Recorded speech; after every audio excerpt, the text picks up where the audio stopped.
मोनिका जी बताइए, गीता को परिजनों को ढूंढने के लिए ऐसी कौन सी चीजें थी जो वहां तक आपको लेके गई? गीता जब हमारे बिल्कुल क्लोज कांटेक्ट में रही कोविड के समय में, बिल्कुल घर पर ही जब साथ रही, तो जो मेजर चीजें हमने देखी वो ये थी कि सबसे जो पहला उसका क्लू देखा था कि उसका है ना राइट नोज पियर्सिंग था। तो ये हमारे मन में जो एक डाउट था ना, या लोगों के मन में लगातार जो डाउट चल रहे थे कि ये बिहार की हो सकती है, उत्तर प्रदेश की हो सकती, वो वहीं सॉर्ट आउट हो गए। क्योंकि नॉर्थ इंडिया में महिलाएं दाहिनी तरफ की नाक पियर्सिंग नहीं करवाती है। ये साउथ या ऐसे स्टेट का हो सकता है जहां पे नॉर्थ और साउथ के बॉर्डर मिलते हो। दूसरा, वो एक चीज बोलती थी, उसने साउथ की तरफ से भी हमारा ध्यान ऐसे हटवाया कि वो ये बोलती थी कि वो जिस स्टेशन से घूमी है वहां पर दो तरह की भाषाओं में लिखा रहता था, हिंदी या इंग्लिश। अभी इसके कारण से जो हम लोग का एक डाउट चल रहा था, महाराष्ट्र, मध्य प्रदेश, छत्तीसगढ़, उड़ीसा, पर वो जो हिंदी वाली लिपि वाली जो उसने बात करी, वो यहाँ से फिर हम लोग क्लियर हो गए कि जो मराठी लिपि होती है वो देवनागरी स्क्रिप्ट होती है। मतलब देखने से मराठी को कोई भी आइडेंटिफाई नहीं कर सकता है कि वो हिंदी है या मराठी है। और बचपन में जब ये गुमी होगी तो संभवतः कोई पढ़ाई लिखाई तो इसकी हुई नहीं होगी, तो ये लिपि में अंतर नहीं कर पाए कि ये हिंदी है या मराठी है।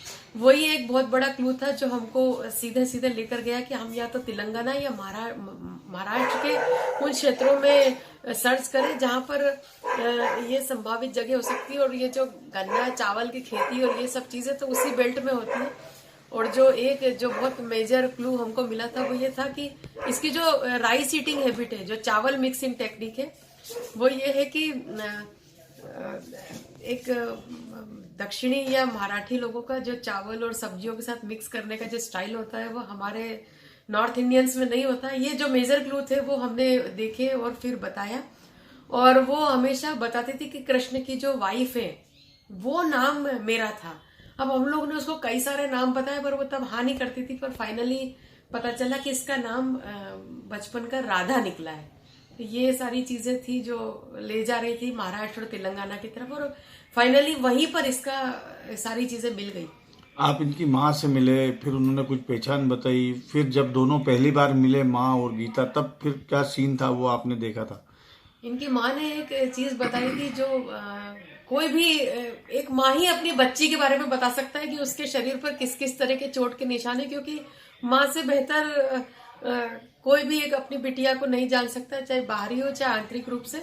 तो माँ ने जो बताया था कि इसके पेट पर एक जले का निशान है या दागने का निशान है। तो जब गीता से ही पूछा गया कि वो निशान तुम्हारे पेट पर है, तो इसने तुरंत ही मना कर दिया, नहीं नहीं नहीं, मेरे पास कोई ऐसा निशान नहीं है। लेकिन जब महिला कांस्टेबल के साथ बोला गया कि जाके एक बार अकेले में देखा जाए, माँ को दिखाया जाए, तो वो एग्जैक्टली वो निशान उसी जगह पर निकला जहां माँ बता रही थी। और सिर्फ गीता नहीं, गीता की बड़ी बहन के पेट पर भी वो वाला निशान है। उन्होंने बताया कि हमारी कम्युनिटी, हम लोग एक तरीके का बचपन में कोई एक उनका कोई सिस्टम होता है जिसमें पेट पर एक वो निशान बनाते हैं दागने का, वो दोनों बहनों के पेट पर निकला है। तो डीएनए तो अपनी जगह पर है, पर ये निशान अपने आप से किसी को बन नहीं सकते इस तरीके से। अब क्या चाहती है गीता? आपको क्या लगता है?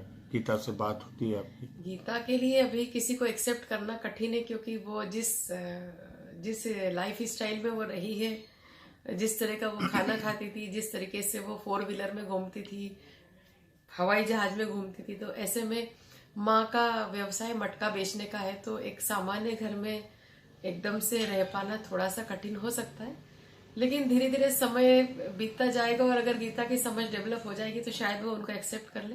बट अभी तो फिलहाल वो एक परभनी संस्था में स्किल डेवलपमेंट की ट्रेनिंग ले रही है।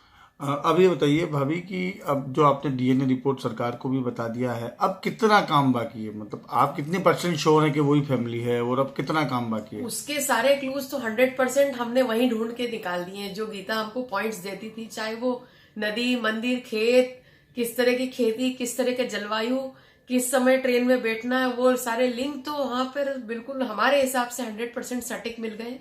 लेकिन अब ये डीएनए का पार्ट हमारा नहीं है, ये मिनिस्ट्री का पार्ट है।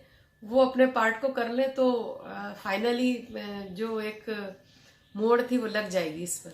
ये बहुत मेहनत की है आपने इसमें। अब आपको क्या लगता है, डीएनए जल्दी होना चाहिए इस चीज को, गीता को, उसके परिजन को सौंपा जाना चाहिए, बात करना चाहिए, क्योंकि जी आपने खूब मेहनत की है। जी, हम लोगों ने मेहनत कर ली, लेकिन अब आगे के पार्ट पर चीजें रुकी हुई है। क्योंकि कुछ चीजें हमारे लिए नहीं है, मतलब हम जो हमारा स्किल था वो हमने अपना पूरा कर लिया। अब ये डीएनए का विषय है, सरकार का विषय है, वो अपने विषय पर ध्यान दें और इसको फाइनल करें। और गीता के मन से भी एक वो जो थोड़ा बहुत है कि हाँ ये पेरेंट्स मेरे होंगे कि नहीं होंगे, वो डीएनए की मोहर लगते से वो सारी चीजें खत्म हो जाएगी। सरकार क्या बोल रही है? सरकार आपको क्या बोल रही है? उन्होंने हमको कुछ नहीं बोला, हमने उनको अपनी बातें बता दी।